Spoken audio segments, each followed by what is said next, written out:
The morning began like any other on that quiet street. The hum of cicadas, the smell of dew, and the soft rustle of trees swaying in the southern heat. But that peace was shattered when a line of motorcycles roared down the road, chrome gleaming beneath the rising sun. At the center of it all stood a little black girl, no older than 6, clutching a single-dollar bill. The leader of the biker gang stopped in front of her, dismounted, and looked down, confusion and something deeper flickering in his eyes. No one watching could have guessed that this small act of kindness would soon bring 2,000 bikers to her doorstep. Amara lived with her grandmother in a small, weathered house at the edge of a sleepy southern town. The porch creaked beneath her bare feet, and every morning she'd sit there, watching the world wake up, the mailman's old truck rattling by, the neighbors sweeping their porches, the slow rhythm of a town that hadn't changed in decades. Life was simple, though never easy. Her grandmother worked long hours at a nearby diner, and Amara had learned early on what it meant to go without. The town itself carried scars older than its people. There were streets she was told never to walk down, stores she was told not to enter alone. "Not everyone's kind to us here," her grandmother would whisper, her voice a mix of warning and weariness. Amara didn't fully understand, but she felt it. The way some eyes lingered too long. The way silence followed when she and her grandmother entered certain rooms. That morning, the rumble of engines came long before she saw the riders. A dozen, maybe more, dressed in black leather and denim, their bikes shaking the ground as they rolled past. They were the kind of people others crossed the street to avoid. Amara didn't. She only saw a man struggling to start his bike at the end of the road, his face tired, his jacket patched with symbols she didn't recognize. Something inside her, that quiet spark of innocence, made her reach into her pocket and pull out the crumpled dollar her grandmother had given her for a treat. She didn't know it then, but that single gesture would change everything.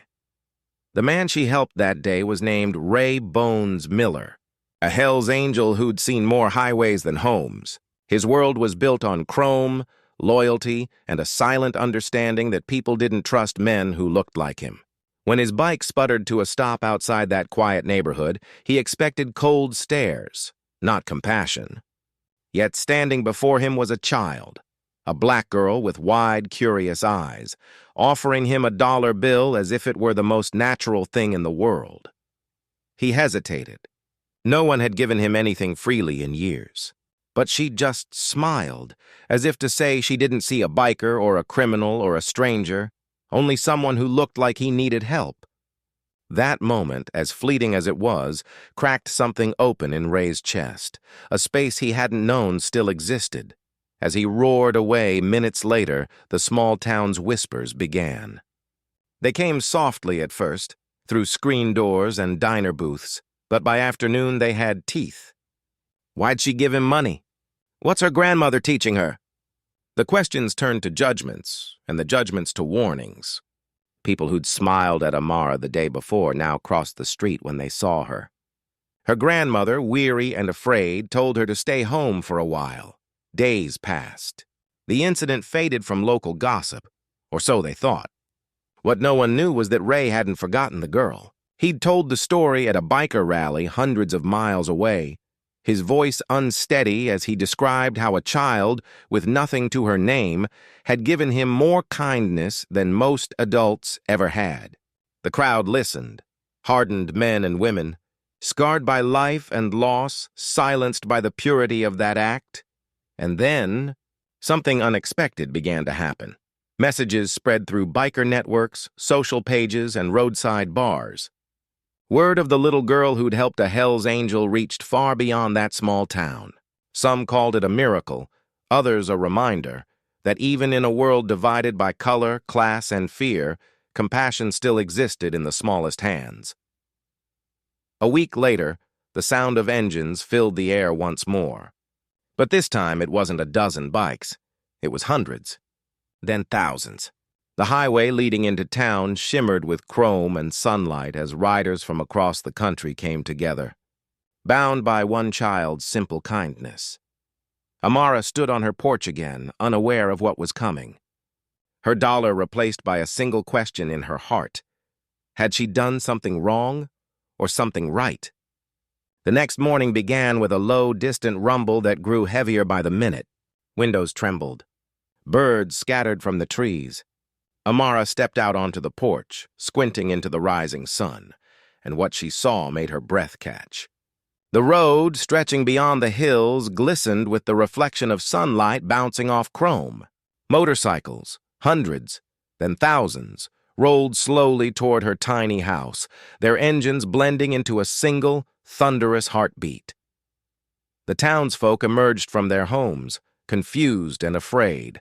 Some reached for their phones, ready to call the sheriff. Others just stared, the kind of stare that came when the world stopped making sense. But the bikers didn't come to cause trouble. They came to a standstill. To honor, Ray was the first to dismount. His boots crunched the gravel as he approached the porch, holding something small in his weathered hands, a patch embroidered with angel wings and the word respect. The crowd behind him waited, silent. Amara looked up at him, clutching the porch rail. She didn't understand why they were all there, only that the same man she'd once helped now stood before her, eyes glassy with emotion. He knelt, holding the patch out like an offering.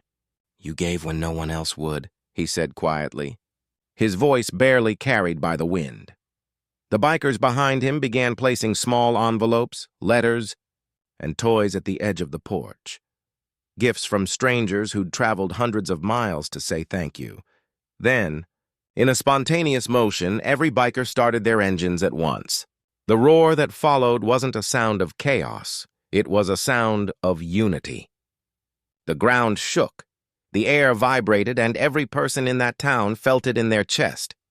For a moment, the divide between them, the fear, the judgment, the prejudice, disappeared beneath the echo of thunder that carried only one message. Kindness has no color. When the engines finally fell silent, the town was left in stunned quiet. Dust hung in the air like memory, soft and golden in the morning light.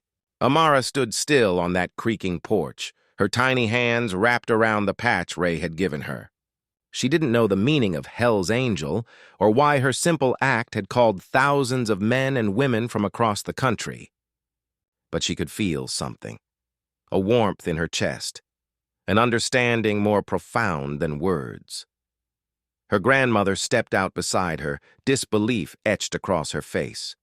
She'd seen too much of life's cruelty to believe in miracles, but what unfolded before her felt like one. Men who the world called dangerous, women marked by rough roads and rougher stories, stood silently in reverence before a child they'd never met, a child who'd given without fear. The townspeople watched from their porches and windows, some ashamed, some changed. In that moment, they saw what they'd missed, the quiet courage of kindness that didn't ask for permission, didn't judge worth, didn't see color. It simply was. As the bikers began to leave one by one, they waved to Amara. Their convoy stretched for miles, rumbling off into the horizon like a moving river of chrome and gratitude. And long after the sound faded, the story stayed, whispered in diners, retold in schools, written about in local papers, not as a tale of rebellion or race, but of recognition. Weeks later, the town raised funds for a community center, built where people of all colors could gather, talk, and listen. On its front wall, they hung the patch Ray had given her, framed beneath a simple plaque that read, "Kindness costs nothing, but changes everything." Years passed, and Amara grew up. She would never forget the sound of those engines, or the look in the eyes of the man who'd once needed help. Because sometimes, it takes the smallest hand to remind the world that humanity isn't lost. It's just waiting for someone brave enough to show it.